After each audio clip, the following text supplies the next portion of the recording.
Probably already know this information, but I would like to emphasize on the basics first, so everybody's have the same understanding. When you're in a browser and you send any request anywhere, expect if we go to network,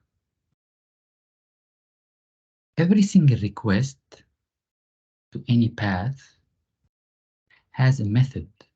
Look at this. This request is a post request. Now, if I refresh, I should get another one that's get request. Here's one with get. So every single request that the browser is sending to any domain or IP address has a method, which is get or post. So we have HTTP methods. Browsers are capable of sending get requests, post requests. Usually we can accomplish this with any form as well. And using AJAX, we can send more requests like put and patch and delete.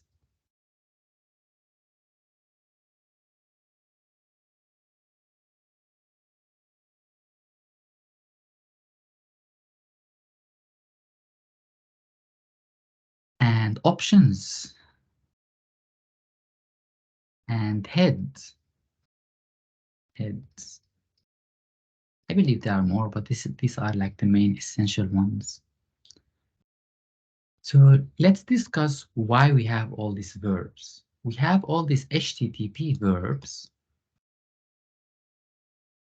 to add meaning to our requests.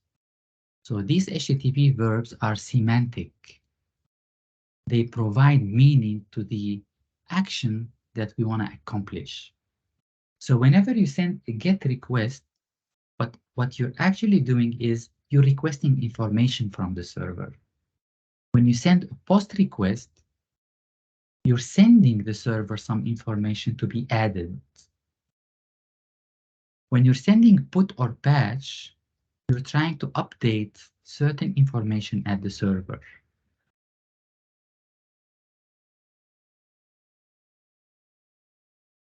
When you're trying to send a request that has delete verb, you're trying to remove some data at the server.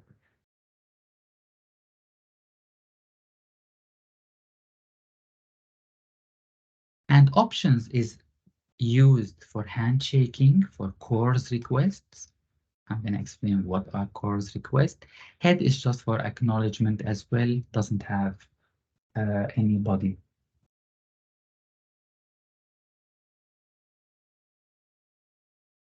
So what is CORS? CORS is a technique to allow the browser and server from two different domains or ports or protocol. Let's say you have domain A and domain2.com. These are two different domains. Maybe we are on the same domain, so d.com port 3000, trying to communicate with d.com 4000. These are also two different domains because they have two different ports.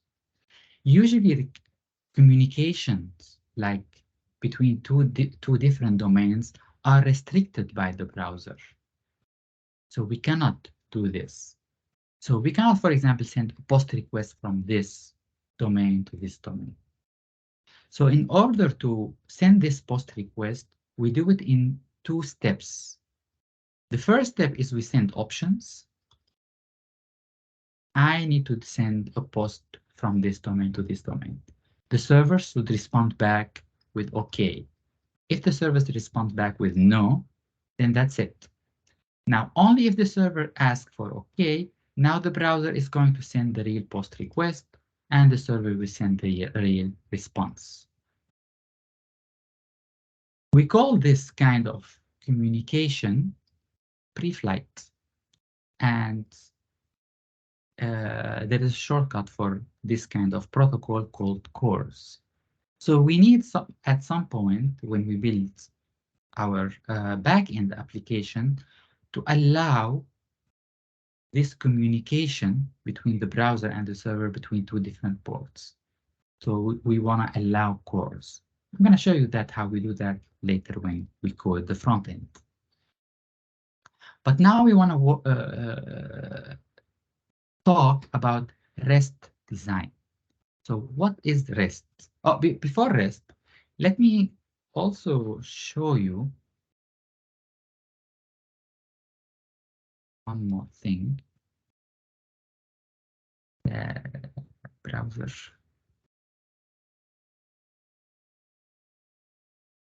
Where is that browser that I already had? Did I close that one? Apparently I did.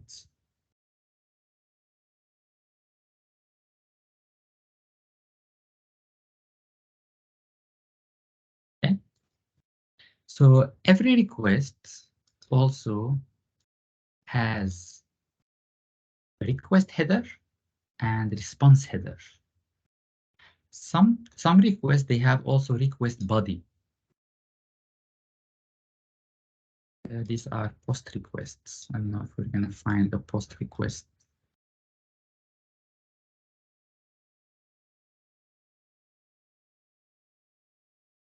Maybe we do have one if I try to log in. It is. I lost it. It is post request. Post request, as you can see, also has. Oh, it doesn't have. Really doesn't have request body. That's very concerning about Sakai. We usually sign in using. We send the information in the body. I wonder how did they send my username and password? Professor, could you please check into payload? Okay, everybody sees my password now. I have to change my password.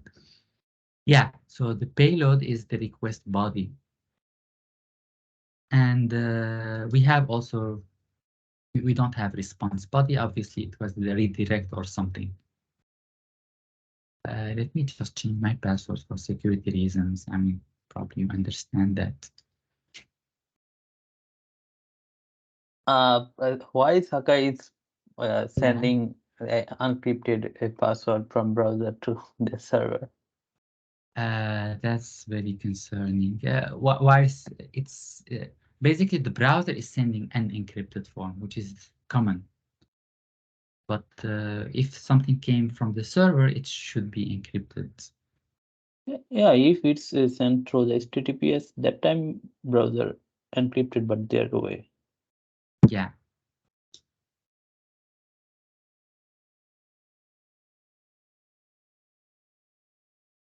Where can I change my password?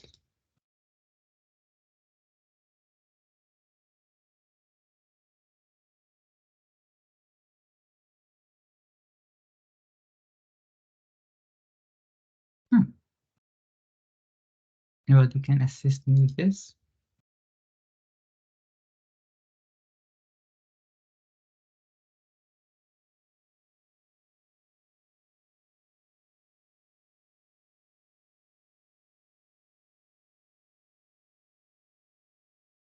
You could be found it in account. Maybe. Count? Yeah. Left, and Where's account? I think you should log out and forgot the password. This is faster. Okay, I logged out or reset password.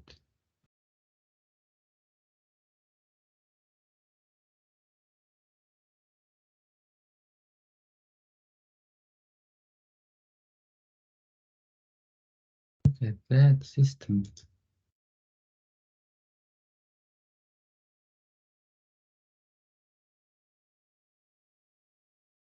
Why did I need to show you that?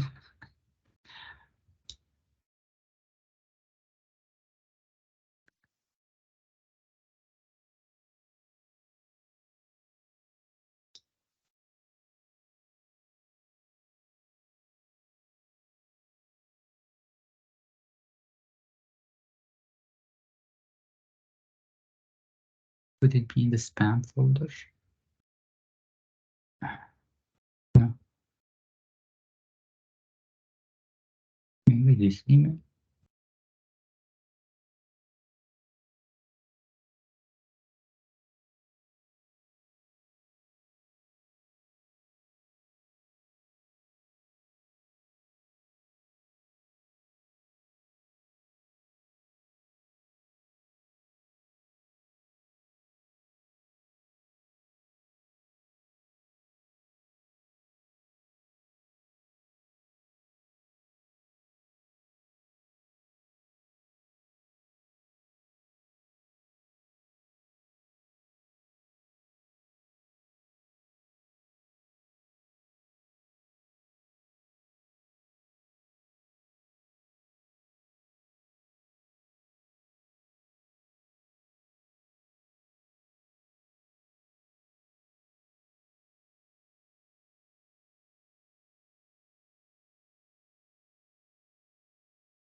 Anyway, I think we can.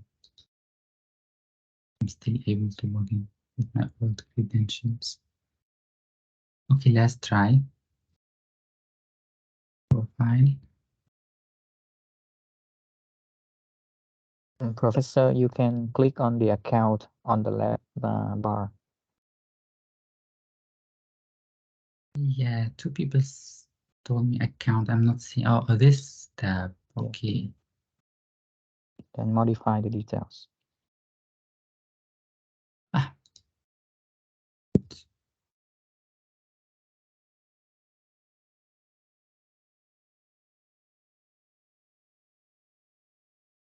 Okay. Thank you so much.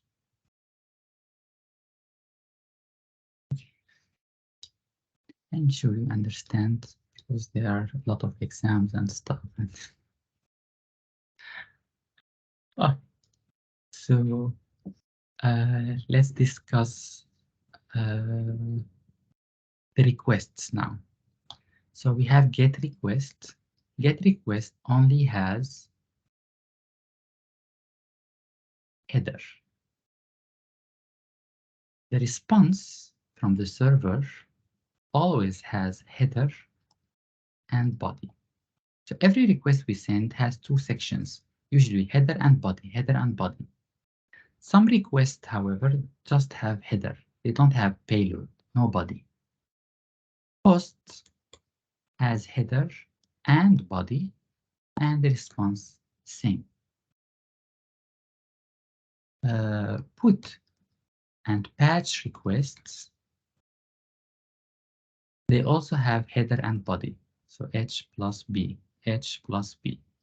Always receive full response, header plus body. Now, what's the difference between put and patch? Put is to replace an entire object information, and patch only to update partially certain property or few properties of an object. You don't want to replace it all. You just want to partially update few properties. We use the verb patch. Delete request only has header, and also the response has header and body. So generally, you should just know that get and delete, they don't have body. Post and put and patch, because we send information to the server to be replaced, to be added, it usually has header and body together. Good. Any questions? Okay. Now let's talk about REST design now. Why do we have REST? We have REST to provide two things. The first thing is building stateless API. Two, which allows scalability. And two, define some sort of standards to make developers' interaction with the API easy. So let's discuss these two concepts. Why do we need stateless API? Why don't we save state at the server? So what do I mean by stateless? I mean, if a client browser sends a request to a server, the server will read the browser. Who is this client? Let's say I am Asaad. The server will send information about Asaad, but the server doesn't hold any information about that. The client, every single time requesting something from the server, it needs to tell the server, I am Asaad. I need my friends list. I need my profile information. The server has no information who is sending the request. If client send a request to the server with no identification, the server will assume this is coming from a guest, a public user, and might decide to either deny this request or send some general information. So how does a browser know it's a state? And why don't we save the state at the server? Now, we don't save the state at the server because of scalability issues. So if you have one server, you could probably easily save all the information about the user in some sort of session, some sort of space inside the server, and just send the session ID to the client. So next time I am ID 1, the server will find who is ID 1. Oh, this guy? All right, I'm gonna send him whatever they need. Now, why this model is not scalable? Because once you try to scale your application up, so you have server 1, server 2, server 3, and all these servers working behind some sort of load balancer, when a client is requesting an information and this request was forwarded to server 1, if server 1 will hold any state here and send a response back, maybe the next request coming from the client is it's forwarded to server 3. And now server 3 has no information about the user. So one solution is to sync all sessions between all servers, and that's really bad for scalability. Another solution is to hold some sort of state also at the load balancer. But can you imagine if you have like really microservices, huge microservices design, holding all sessions and data or state in single or few servers just to maintain who these users are? So probably you guessed that holding any kind of state at the server is not scalable, and it's bad.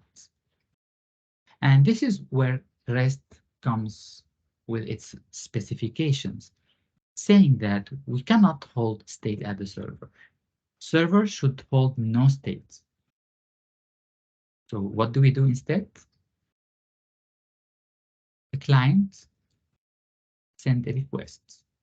Request always comes from a guest, public. Now the server will always respond back with another general request. So how can I identify the user? Let's say the client now trying to log in. The server is going to check the credentials, create some sort of states, and this states comes as an object, the ID, the name, the role, whatever you desire. Usually we sign this object so the client cannot change it.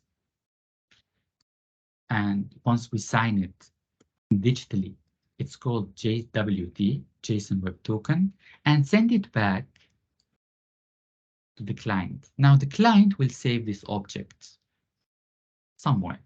Memory, storage, cookies, doesn't matter. And now the next time the client, and now the server has no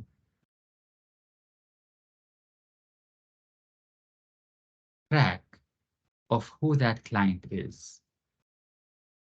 Now, even if the future request that's coming, that hold the JW2, came to a different server, the client is identifying who I am. We're sending here who this user is, the name, the ID, the role, everything. The server will check on this JW2. If it's authentic, it's going to serve the request. So as you can see, we save the states now at the client side. We never save the state at the server side. And that's what we're trying to do. We will do when we build REST API. Now, the second pillar of designing REST API is designing the API in standard way. So the first step to design in standard way is to pick an entity name.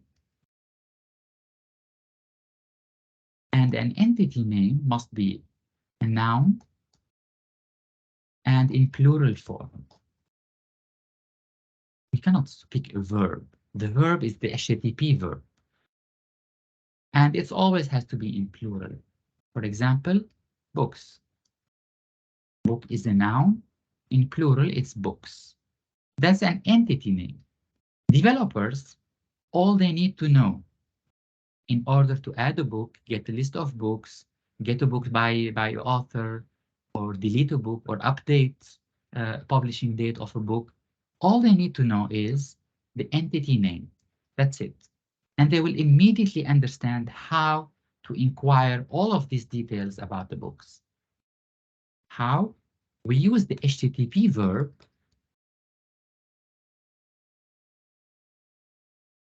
with the entity name to accomplish all of these actions. So get books will always send all list of books. Post to books is going to add a new book. Same URL, just two different verbs is going to do two different actions. So this is get list of books. Now get /books /book ID is going to get one book by ID. Now put or patch, same URL, books /book ID is going to update fully or partially one book by ID, sending the book ID. Now the same URL, books /book ID, if we send a delete verb, we are going to delete this one book by ID. So developers, all they need to know to accomplish all of these actions is the entity name. We cannot give them a URL that says, hey, books /add book or add. That's not a REST design. A REST design is post verb to books is going to add a new book. So these URLs are kind of standard now. And we accomplish all of these actions that I mentioned by changing the HTTP verb to control the entity and accomplish the actions. Any questions?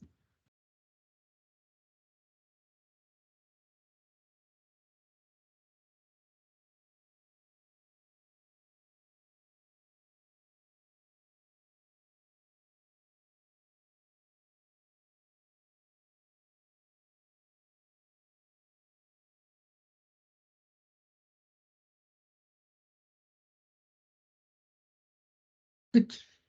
So that's what we're trying, what we are going to accomplish when we design REST API. First, we pick an entity name it's a noun in plural. There's no verbs here. And we maintain these standards when we're trying to, and these HTTP verbs, when we want to accomplish these actions. Now, somebody might ask, what if the book has a list of authors? And authors are sub-entity that I need to control.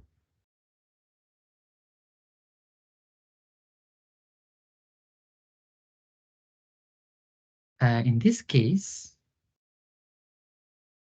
and just try to delete a little bit of these people.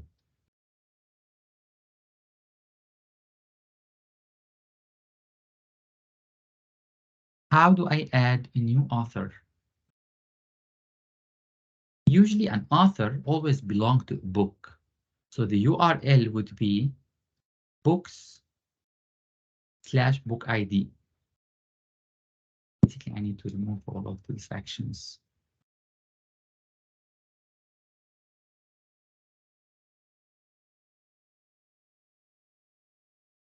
It's very slow. I want to show you how to control authors. So everybody is following the same standard. How do I control authors? So always authors belong to a book ID.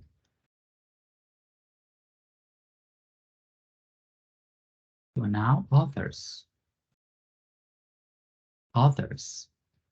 So get request to book ID authors is going to get a list of all the authors.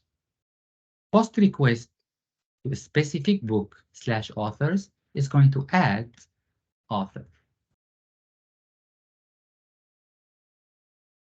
Get information about specific author, we require author ID. To update an author that belongs to a book, we have authors, author ID, same URL, is to update a certain author. To delete an author, same, just with the verb delete, we delete this author ID that we are requesting in here.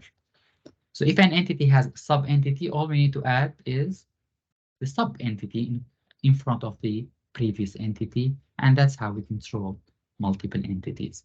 Again, all people need to know is the entity name and the sub-entity name to know exactly how to do all the actions needed for that entity using the HTTP verbs. So I hope this is how we all going to start coding from now on. Any questions?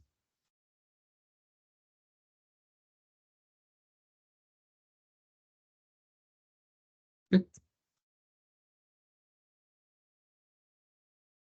That's what we're trying to do with Express. We're going to code REST API in Express that will allow having these URLs to control entities. I understand most of you did study some Express before, but I'm gonna, even though I like to tell you some basics. An Express application has 7 sections, and these sections must be coded in a certain order. So let's remember, what are they? Make the demo. It's demo time. And open the Code.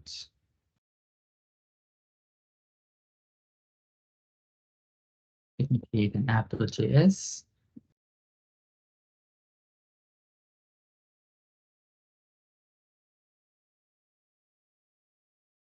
And let me add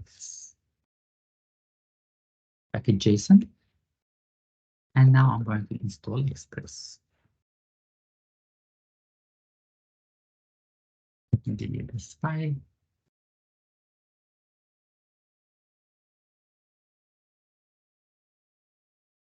Good. Now my package JSON says I have one dependency called Express. Just because I need to restart my server, I'm going to create a script called start that will run node-mon on app.js. So let's install node-mon as a development dependency. So npm install node-mon minus capital V. Good. Now I have it as div dependency. And let's write an Express application. The first section of Express application is dependencies. So we import Express from Express. To use import, I need to change back to JSON to set the type of this project as module. Okay. Any other imports should be first. Second section in Express application is init. Do we have to initialize any object? Yes, probably we do, which is we can create now an application by calling Express. Other dependencies, maybe also they need some initialization. We do it as the next stage, stage number 3. Configurations. This is app configurations, something that the entire app affects the entire app. And we're going to do something sometime soon. 4.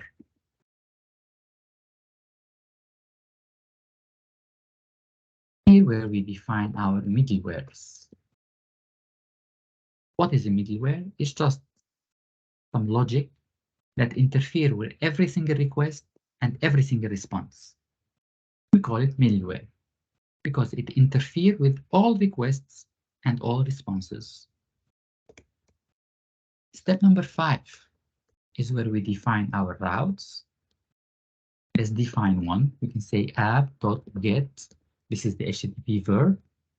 If somebody sends the request to slash, I'm going to do some action. Now, this function that I'm going to create here is a special function that has a name. This name is request handler. And we're going to use this function to define middlewares and routes and error handlers. We're going to use it everywhere. So what is the signature of this function? This function has a signature of request response. And usually, or sometimes, has accept a third parameter called next, which is Express going to pass to it. Let's keep it simple and send JSON response here. That's okay, 1. That's a route. Section number 6 is error handlers. And section number 7 is bootstrap. So let's bootstrap this app.listen, and I can listen on port 3000. And once server has started, I'm going to console.log. Server started at 3000. So that's basically what you need to do to build an Express application. Now you will see that we will define all our routes later using middleware, and we will do some other techniques, but that's simplest web server that we can build with Express. Let me try to run this code and test. So I'm going to do node npm run start. Oh, I crashed already. Oh, 3000 is already in use. Who's using this port?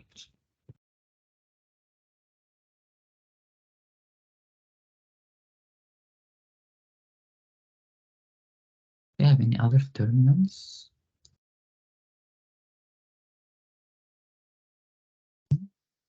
Oh.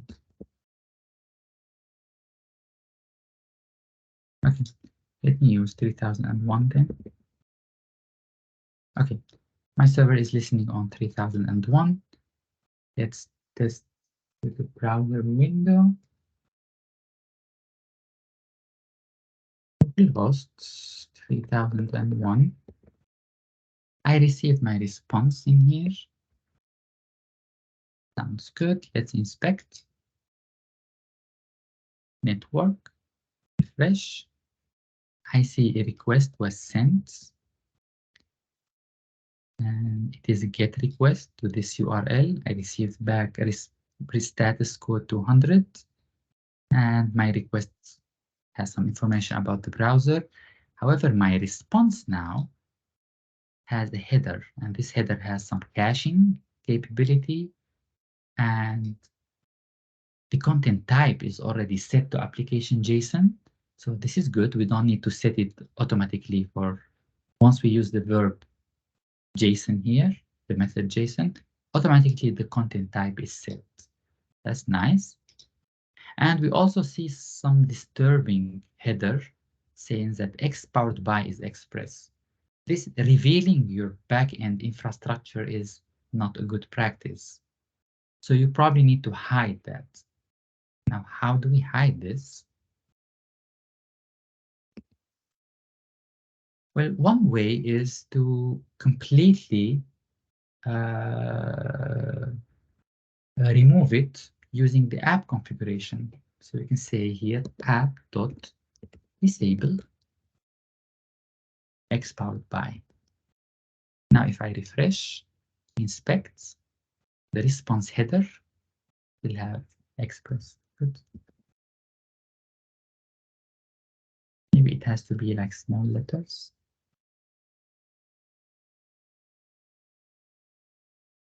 Refresh. Yes, it's no longer there. So I did hide the infrastructure, the server that's running this application. That's good. And I did that in the third section, which is the app configuration.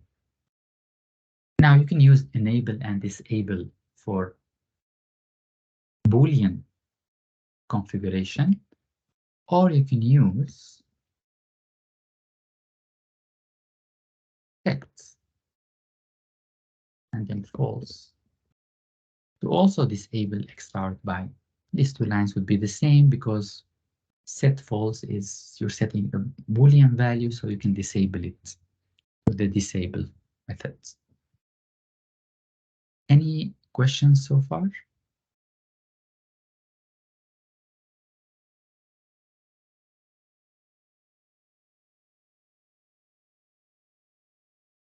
Okay, let's do something different. Let's use next this time. So how about I create two routes for the same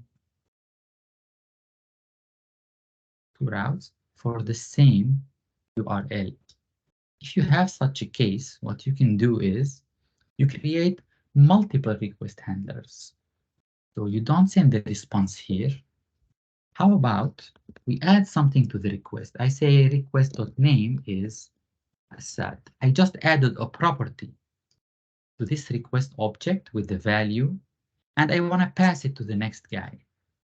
So I can say next.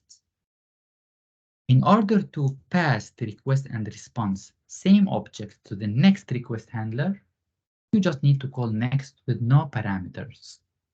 Now this guy has the same request and response. To prove that to you, I'm going to print here the request.name.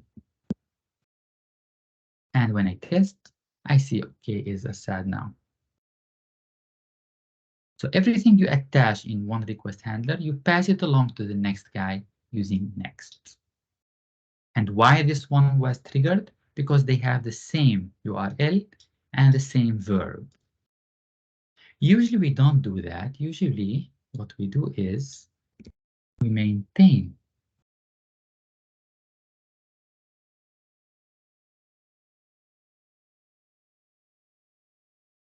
this structure. So I say, if I received a GET request in my application to slash trigger this callback function, this request handler, manipulate the request object, and then call next. Now this is the next one. It's super easy. The next one is going to read the request.name property and send it as response. Note here, whenever you simply just call response, then you're ending the flow. You can't send here a response and send it again here, and you call next. That doesn't make sense. You receive an error. Any questions so far?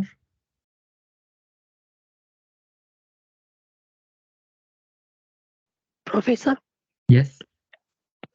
why do we need to do two handlers for just respond one name?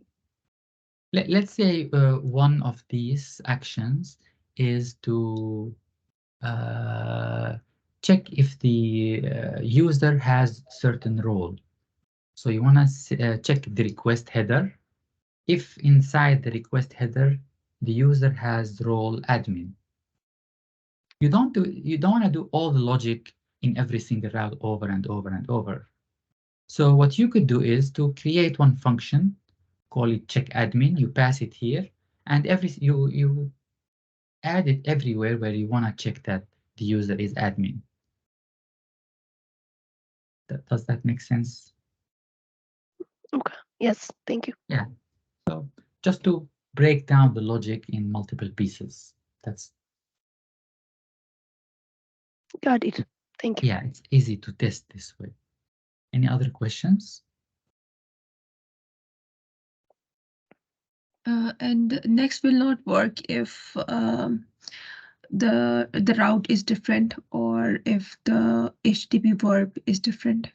Yeah, certainly. When you call next, basically every Express is going to try to find another request handler that match the route and the verb. If it didn't find anything, you will end up in the error handlers. Okay.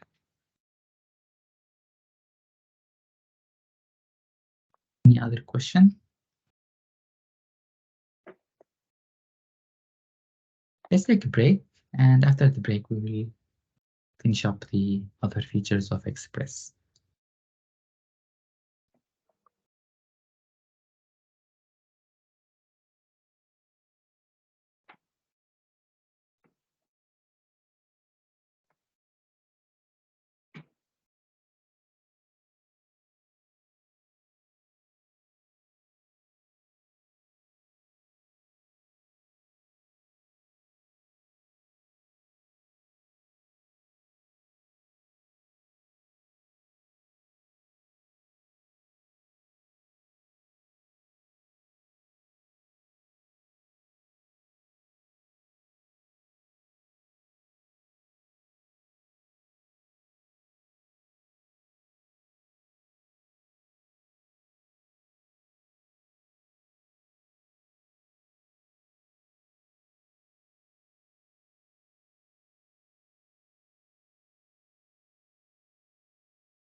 Welcome back, everyone. Let's explore more things in Express. So the next thing I'm gonna do is, what if someone try to hit a route that doesn't exist? Let's say, here, I get unfriendly 404. Here they are working the fingers. Good. She's in the airplane now. So what if somebody tried a route that doesn't exist? It's good that we acknowledge this route and send a friendly error. And to do this way, to do that, I'm gonna define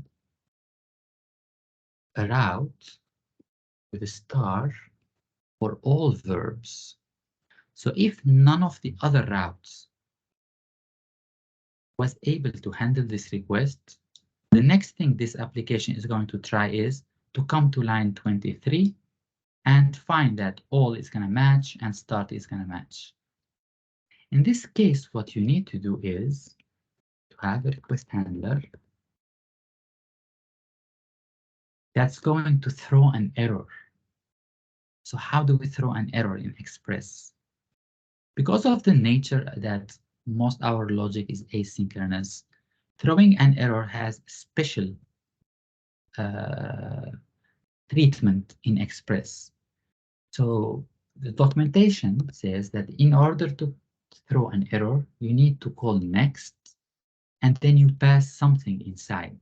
Let's say string error.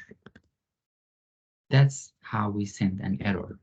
If you call next with nothing, it just means that go to the next route. But if you call next with something, it means you are triggering an error handler. And when you do that, Express is going to skip all routes and immediately jump to section number 6, where you define your error handlers. It's very common that you throw an error object. So I'm going to create a new instance of error object and say route not found. Now, because I pass an error object to next, it's going to immediately jump to section number 6, which is going to define an error handler. This error handler comes in this shape, request response next, but the first parameter comes as error. So the error handler has 4 parameters. That's how Express know exactly that this function is an error handler. So here you could probably handle the error nicely and say, hey, response dot status, whatever status code based on whatever properties you set earlier, and then you can say, hey, send the JSON object, and your object could have error and the error.message. Let's test this code. Now, if I send the request to Theo, I get a nice error that's saying route not found, which is more friendly. So all I did is I created one last route that if none of the previous routes match, this route will trigger and we'll call next with an error object. Once you call next with an error object, Express immediately jump to find a request handler that has 4 parameters. Execute that one and send you a friendly JSON object. Any questions?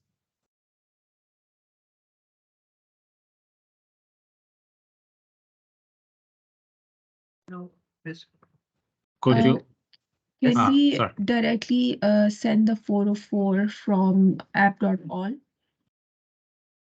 From where? App.all? Yeah, from the line 23, like instead of calling next on line 20. Yeah, I could, but usually what we do here is to have try and catch, for example, an error, and inside try. This is an auto formatting. Inside try, you try something, and if, for example, you check, you say if rect.name is not equal to Theo, what you can do is to call next with error, new error, and you can say name is not Theo. And now when you, sorry, I just messed it up.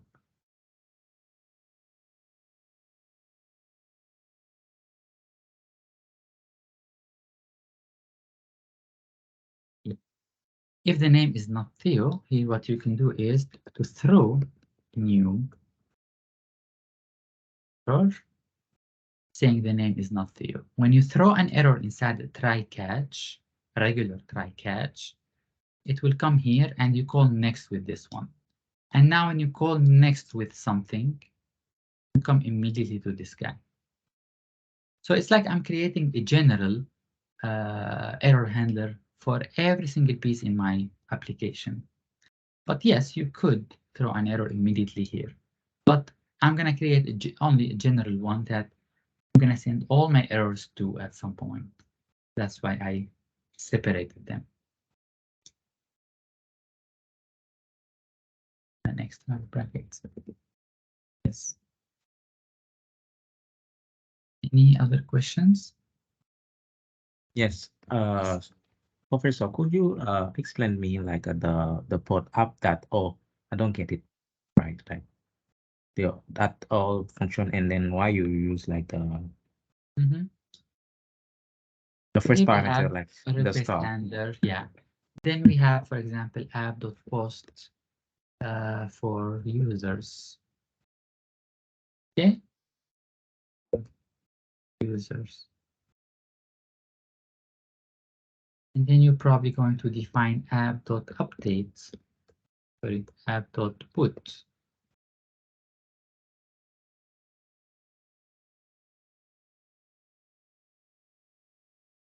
Also users. So you define all your routes usually in order based on whatever you want to design your application for. What I'm saying here is if none of these routes caught and handle the requests, then obviously Express is going to scan the first one, and then the second one, and then the third one. Finally, it's going to come to the last one. Now, if I'm sending post to users, first one is scanned, no match. Second one is scanned, match. I'm going to send the response back, and we're done. It doesn't continue. But all I'm saying is, if I send, for example, get Theo, match, no, match, no, match, no, it's going to come here. Here I'm handling all verbs and whatever the string is. And now I'm coming here to call next with route not found, which is going to trigger the error handler and send me route not found error. Is that clear? Okay, thank you. Sure. Any other questions?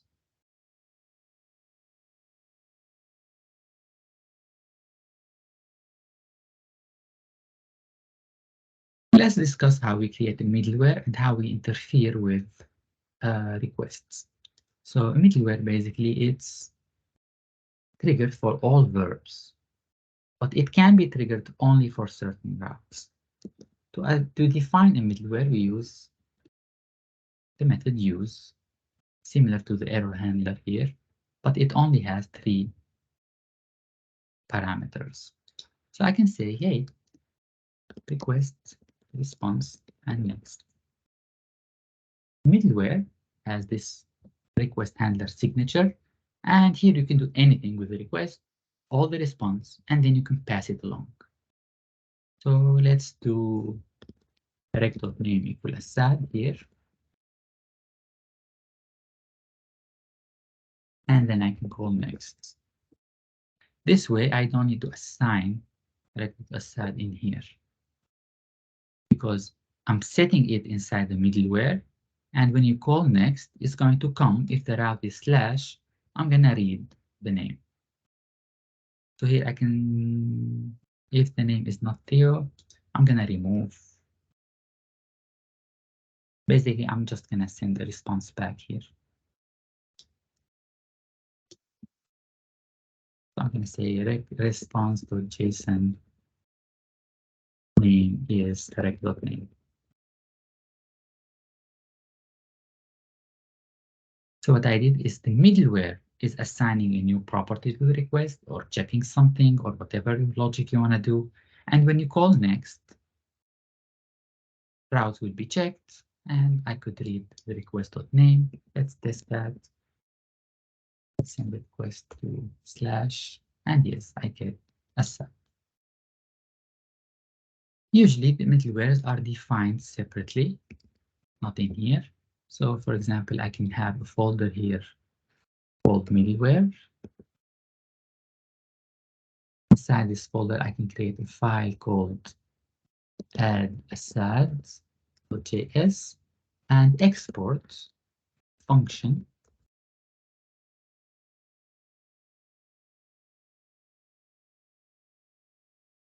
that has a name called add Asaad. It is going to do exactly what we wanted to do earlier. Now, since I created this as a separate file, I can go back to my application. And here I say add Asaad. Pass just a reference to it. And it will be imported. Now I check again. Oops.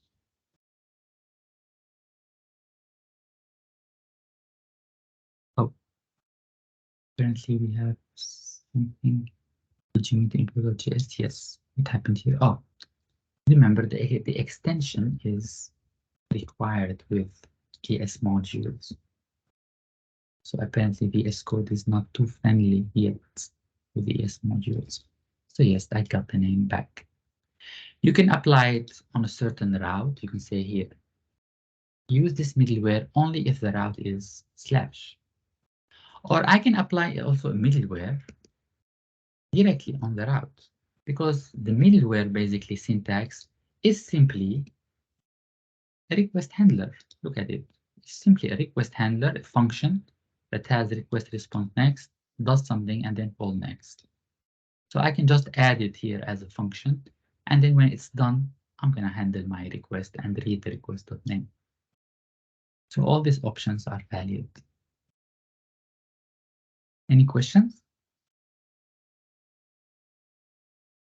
There will be a lot of times that you would add custom request handlers that already made. For example, in npm.js, we see a middleware called Morgan. I like to use Morgan because it gives me some logs. Tells me what kind of request I'm receiving. To use any third-party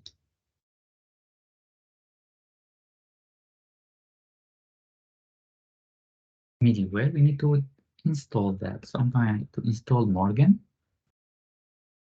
And then I'm going to import Morgan.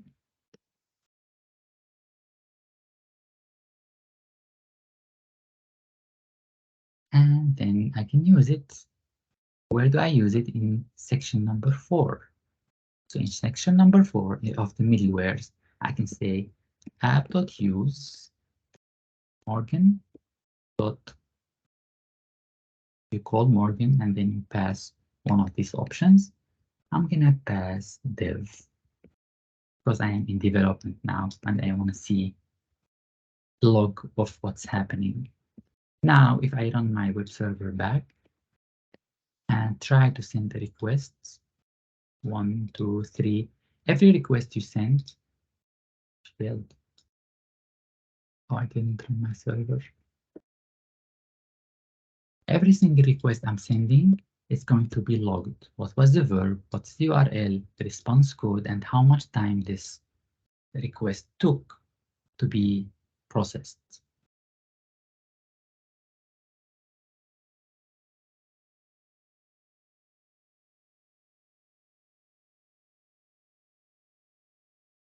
Let's try to handle post users. Let's say you want to add a user. In order to add a new user, you're going to send within the requests a request body. And Express doesn't parse the request body by default. Express is going to only handle GET requests. So how do we parse the request body? First of all, I have here an extension called REST client. Here it is. REST client is an extension that will allow me to send HTTP requests from VS Code. So if I do create a file here, I can call it test.http. The extension must be HTTP. I can send now a post request or get request to anything. So I can say, hey, send me a get request to HTTP localhost 3001, and now click here on a link called send request, and I get the same response. So it allows me to test easier from VS Code. So I can create another request now,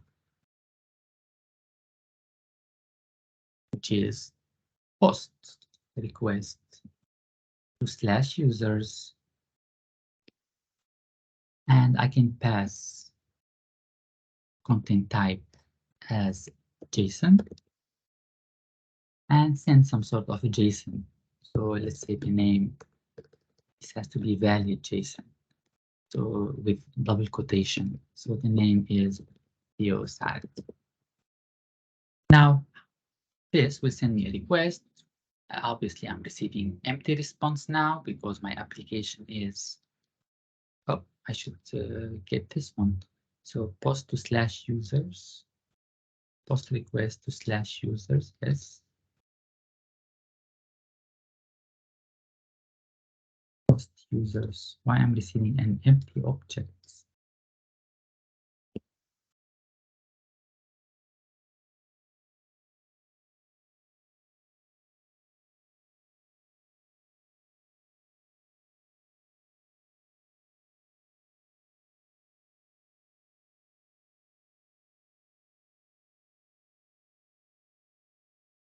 Oh, because request.name doesn't exist, I didn't apply this middleware, and now this response is basically completely corrupted.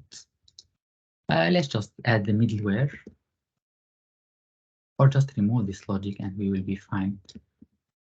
I'm going to add the middleware. Now I'm going to test again. And yes, I get OK Asaad from this. But now I need to read the body that I sent, the name, Saad. How can we parse the request body? Express has middleware called JSON, which will allow you to parse any JSON body. So I can apply it globally on the application. I can say app.use parse any JSON body. Now, if you'd like to send back request.body, you would see that request.body will hold all the information from the request body. Send, and I got the same body. Yeah. Good. So to parse the request body, all you need to do is to use a middleware from Express called JSON. I structured this middleware from this object, and I use it in middleware in section number 4. Now, Express provides you with the request body that the client is sending through a property called body on the request object. Any questions?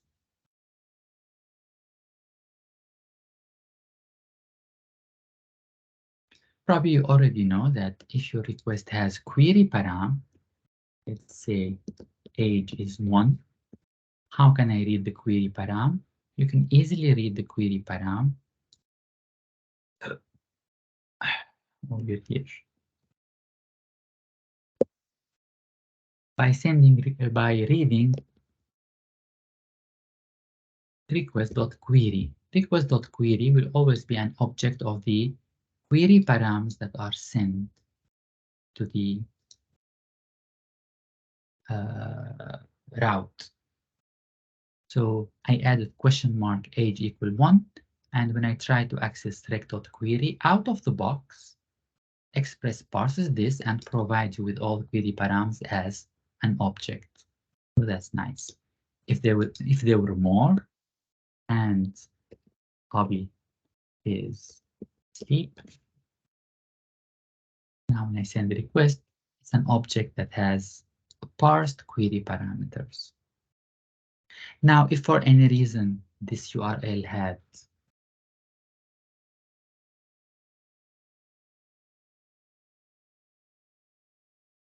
an ID, let's say it's called user ID, and let's say this user ID here is 55. How can I read this user ID? You have to define this user ID in here and say, I'm going to accept something here. User ID. You don't know what this something is. The user is going to pass it. We can access it out of the box using params. And if I try to run this route, you'll see that params is user ID is 55. That's how we access params. Params are parts of the URL, but query params are optional. They are not part of the URL, so you will not find them here. You only find the params section here. Query params are optional. If they were passed, you can access them. If not, you're still going to come to this route. Any questions?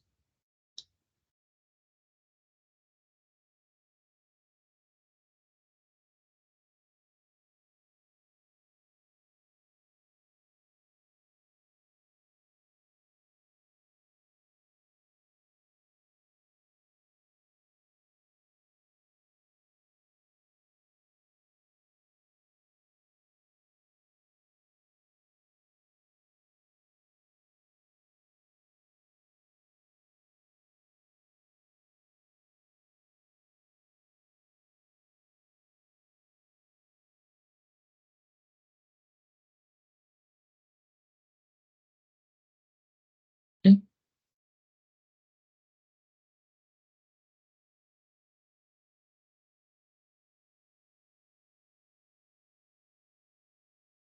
Maybe you start to realizing that defining all your routes in app.js is non-scalable, and it might look a little bit weird to put all of this code in one place like that. So instead, we have a better design. And this design is basically it's going to use like controllers, model, services layers. And we do all of this separation just to make our application more scalable, easier to test, and loosely coupled. We don't want all the logic to be in one place. This is just software design preferences. So what I'm going to do is I'm going to do some restructuring for all of these routes. So I'm going to create, for example, routers here, folder, which has all the user routers.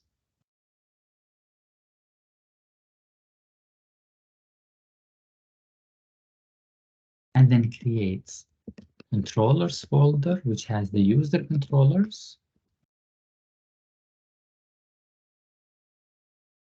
And let's try to separate this logic from app.js. Let's say I don't have a route here. And I have here two routes, post to users and put to users. We don't want them to be defined in here. We want them to be defined in the routers folder here.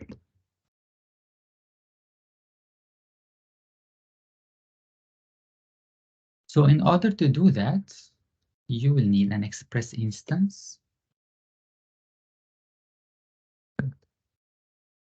Express from express. And basically you need just a router instance, I guess. Yeah. And now you can get an instance of the router by calling the router. Now, once you do that, you replace app with router. And then you export router.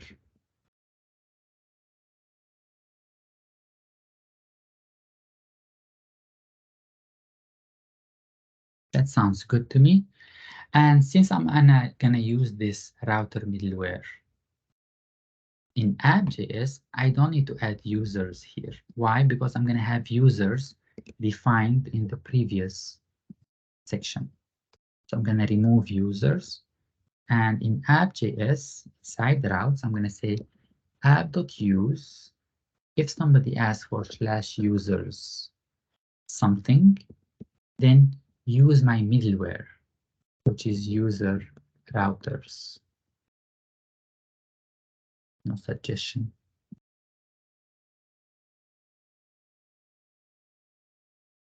Ports, user routers from routers / routers, user routers. Sounds good. I have here a Saad. I'm gonna remove it just to keep things smooth.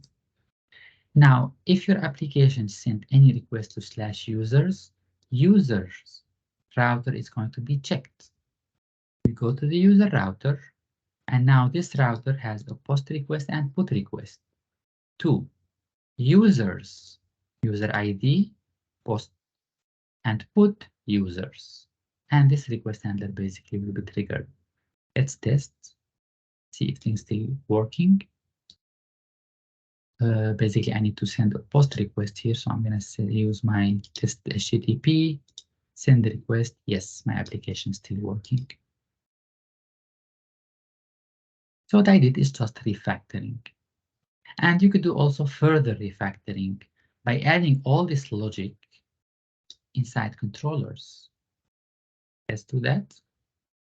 So this first function I'm going to remove and move it to controllers. I'm going to say function add user request response next.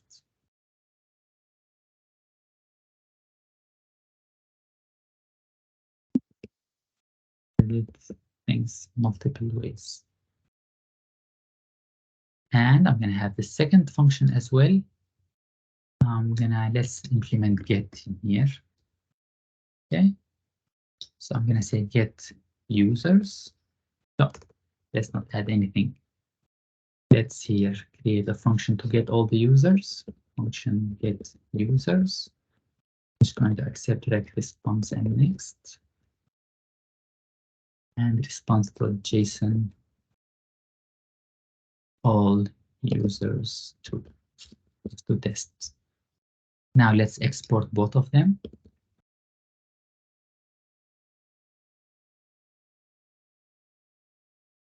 Note here, when you try to export one thing, I use export default, and when I try to export multiple things, I'm using export, just my preference. And here I can use add user JS, and also here control space get users, and I can use get users here. Now my code is more separated. In app, I only see all the routes for /users. In the router, I read all the verbs with the routes, and all the logic is separated inside the controller. And in the controller now, I handle the business logic. Now later, next week, you'll see how we will add service layer and models and separate really our application in multiple layers. Let's test this code if it's still working. Test and request. Sounds good. Let me send the get request to /users. All users true, still working.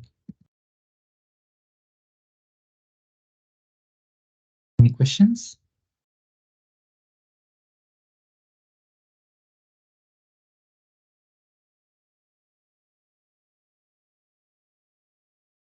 Now there are, yes. Why sometimes you put the semicolon at the end of line? You have some echo. I couldn't understand what you were saying. Can you repeat, please? Why sometimes you put the semicolon at the end of the line? Why I add the semicolon at the end of the line? Sometimes you put it, but sometimes you don't have. You don't put the semicolon. Good question. Semicolons in JavaScript are optional. However, sometimes they become required, and that's only if the next line is an expression. If it's an expression, the parser is going to consider this expression as part of the previous line. So sometimes adding this is really a good practice. But since they are like optional, I tend to forget to add them sometimes, which is okay. And I always remember to add them whenever I know that the next line is an expression, so I immediately add them just to avoid any problems in my code. But yeah, it's just good to practice always to add them regardless. You will always like use some sort of formatter or some sort of standard in your company to that all your code would be formatted. For example, dependencies here, I'm using single quotation. In app, probably, oh, they are all single. That's good. Yeah, so all of these things that should be standard. And that's something you should be careful with.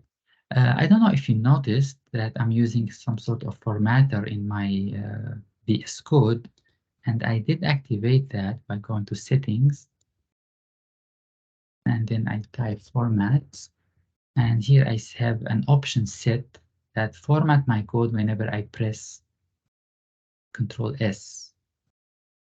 And also I have another option set here that says, hey, every single time I move focus between the tabs or I leave VS Code, I'm gonna save, auto-save.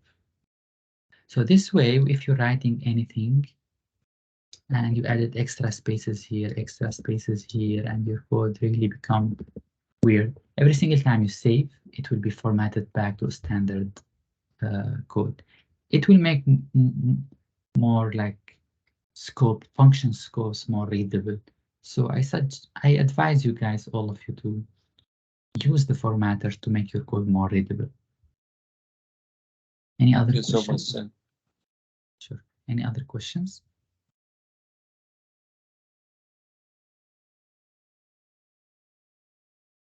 Now I'm used also inside the controller. Before I add any logic, I always start with try, catch, add the error. Inside catch, I have next E, and add my code in here. And at any time something fails, I immediately catch it, call next with the error. Next with something immediately goes to the for parameters function, and I get friendly error. So this kind of standard I always do. Also, most of my code requires some asynchronous action, so I mark this as async. And with this, I can use await at any time, makes my code more readable. If in case I was calling some promises, I can use just wait, and that will make also my code more readable. That's also, you will see me adding this especially next week when we call for database queries asynchronously. But for now, it's not needed.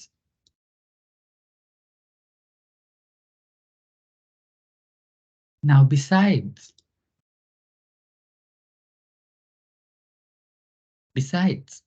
JSON Express middleware that parses the body for you, we have other middlewares.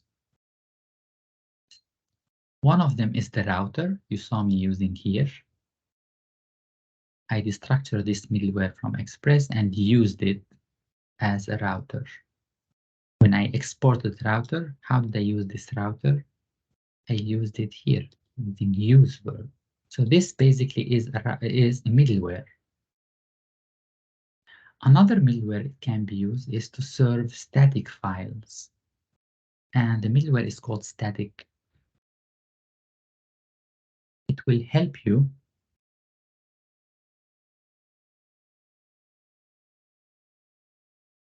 it's never used. It will help you basically serve static resources, not routes. You go to the documentation, get some line express static.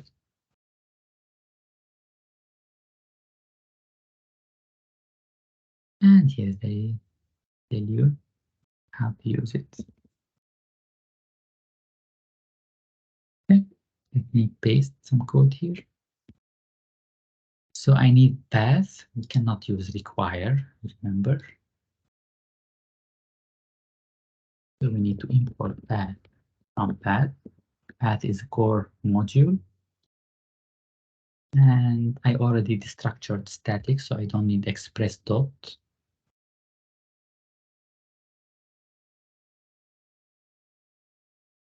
Oh, I see. So you see the dilemma here, static is a reserved keyword in JavaScript. So I wonder how if they change that. So I'm going to use express.static then. So what is middleware? Let's move it to the middleware section. I'm going to use it after Morgan. I'm saying if somebody went to a directory called /images, I'm going to serve some static file here. Let's say the image file. Let's create folder. I'm going to call it pics. And inside pics, I'm going to place a picture.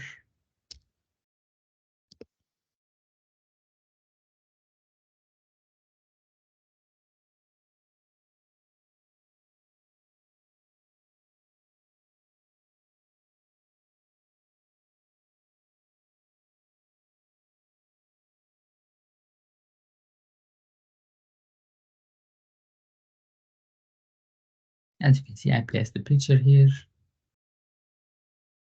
Can be downloaded securely. Keep. Okay, here it is, a dog picture. And I want to serve this picture when somebody goes /images/doc/jpeg. Currently, if I don't use this and I try basically to access on the browser, you go to localhost 3001/images/dog.jpeg. Do we have a route that says /images/dog? Nope. So imagine that you want to create a route for every single static resource. That's not an option. So this middleware, it will allow you to serve any. So here I said images. Let's say pics. Also, pics doesn't exist. So all of these are going to fail. In order to serve anything through /images, any file, we are using express.static to serve this static resource from pics folder. Folder, I called it pics. Now, why did I use path.join instead of just saying here a./pics? You could do that, but just to make your application platform independent, So maybe the slash doesn't work on certain operating systems. Maybe it's used, backslash is used. To make my application platform independent, I'm going to use the path core module to construct the correct path based on the current directory and then a folder called pics. Now let's test this in the browser. If I go to images/tog, as you can see, we see nothing. Let's see what the error. Oh, directory name doesn't exist basically in ES6 modules. Yeah. The file is being treated as ES module because it has .js extension, contain. Nope, I don't want to treat it like this.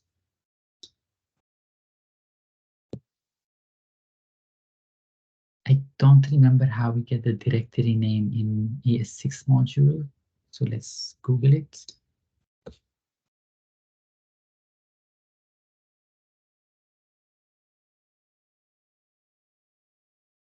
Alternative to, we probably should click on Stack Overflow. Be just more. All right, so core module URL has something called file URL, and then direct. This is two, so we're calling basically two functions to get the URL. That's pretty funny. I wonder if there is a newer way than 2017.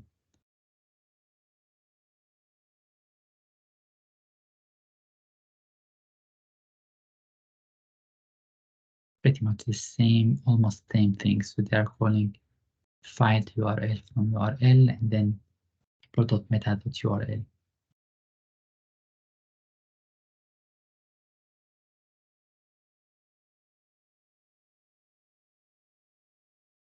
Okay, let's do it. Let's do it the right way then.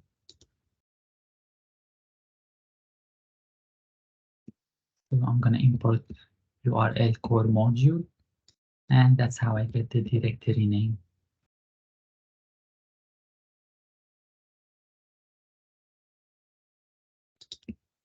Paste it here, get this line,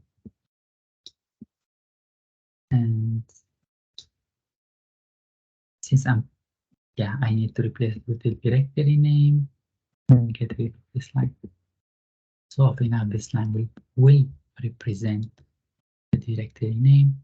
Yes, and here we see the dog picture served. Any questions? Of course, you can always do like // pictures. That's fine. But I wanted to maintain like path.join and get the current directory name regardless of where it is, just to make my application better.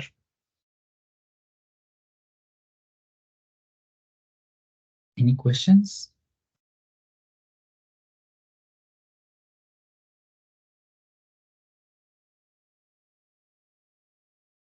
I believe we covered most of the things for this lecture.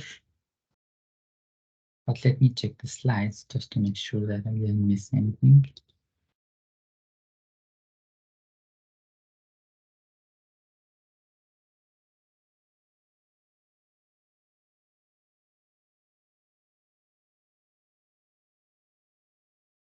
So first, remember, we want to design the REST API in this way. So make sure you follow this design. Next, make sure that you understand all the parts of Express application. And these parts need to be in order. You cannot put routes before middleware or configuration last or handlers first. They need to be in order. Some code, request handler. Of course, the request body will have any parameters, any query parameters.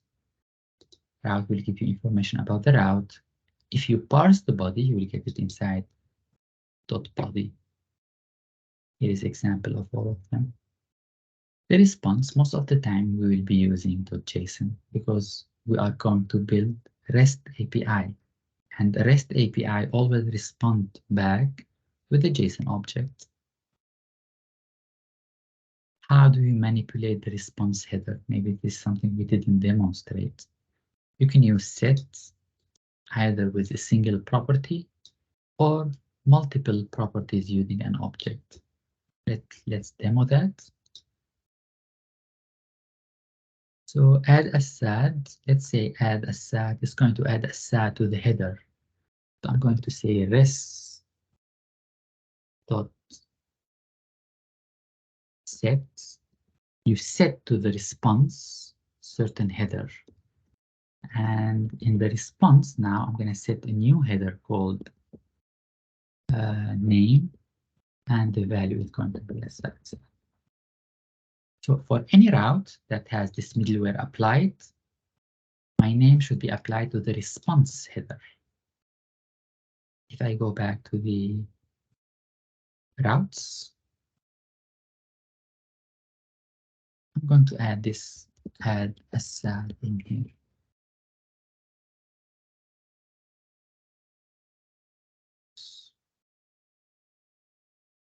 Space, yes. Good. Now let's try to send the post request and see if the information is added to the header. Test. Yes, here it is. In the header now, I have a new property called name with the value. So that's how we add header to the response. Here's explanation about middleware. Here's some built-in middlewares. We demoed static, we demoed JSON, we demoed router. Good, good. How the routers work. The bars work. No, I just noticed here that most of the slides still have require keyword, which is like we're trying now to upgrade that to ESM modules. So make sure you convert that. And we learned how to throw an error. Yep, that's pretty much it. So this slide here is saying that, let's say you didn't add return statement. Let me explain to you in details what this is all about. It's just like something very simple. It's about functional programming. You see in the routes, you have this routes. For example, get user, and then you have some code. So what you're doing here, as you can see, is if there is a problem, you call next with an error. Next with an error, so what's going to happen is it's going to jump to this 4 parameters guy. And this guy is going to send the response out. Now, because I don't have return statements, when I finish calling this function, functional programming will come back to the continue. And after you send the response here, when you come back, you send another response. That's totally disaster. So whenever you're jumping with functional programming or calling some error method, make sure you add a return statement. So you never continue or come back after you finish from this call. That's what this slide is all about. Any questions?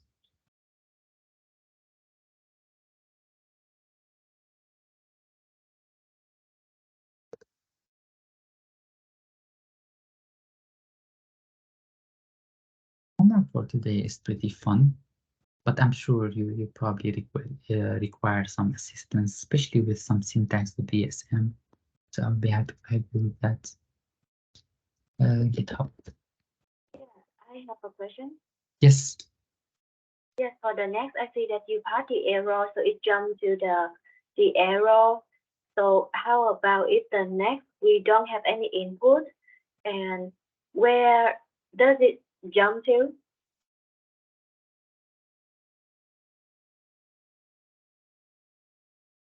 Was that regarding the previous this guy? Yes, I see the next here. You put the arrow, so it will jump to the arrow handler. Yes, But it will jump if the here. next we doesn't have any input, and Yeah, if we don't have any line in here, then you don't need a return here, right? Because now you can call next, and when you come back, there is nothing in here, so that's okay. It's just an empty context left. But if you do have something in here, then you should add the return statement, so you don't call this function and then come back and then you process another response JSON. That's bad.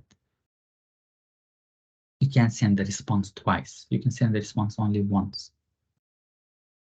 yeah, I mean that the next, if we doesn't have the new arrow, because I see that in some code in your, yeah, it doesn't have that. Yeah, basically, I wasn't doing this in my code. In my code, I was like, try catch, and then I just throw an error, and then inside catch, I do next error. So this is just an example here that, hey, new something, doesn't matter. Professor, I Yes. have a question. Yes. Instead of hard coding all the ports in the error codes, can you show us how to put it in a separate file and The port? reuse that? Yeah, instead of hard coding. Yeah, what you could do is I either put it in a file or just leave it empty. If you leave it empty, Express node is going to pick random available ports for you. But if you'd like to set it out, you can either put it in the code or in some file. And I believe there is a package to help you with that called .env.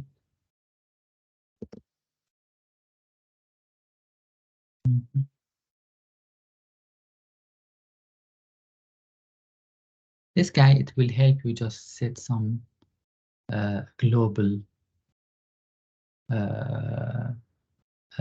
values that you keep separate as configurations.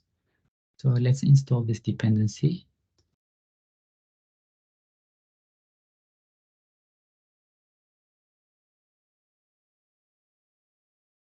Okay.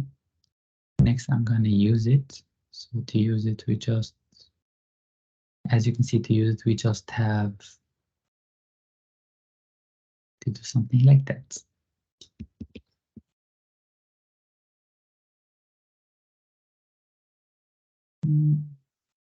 Where's my VS Codes? Okay, so obviously this is some sort of init stage. So I'm going to add it in the init stage. So here, I missed what the file is. So create just .env file in your root of your project and then set some values to it. Okay, let's do that. So at the root, I'm going to create a file called .env. And here you can say port. And it will be equal to 3001. Okay. Now, how do we read that? Instead of require.env, you have to import .env from .env.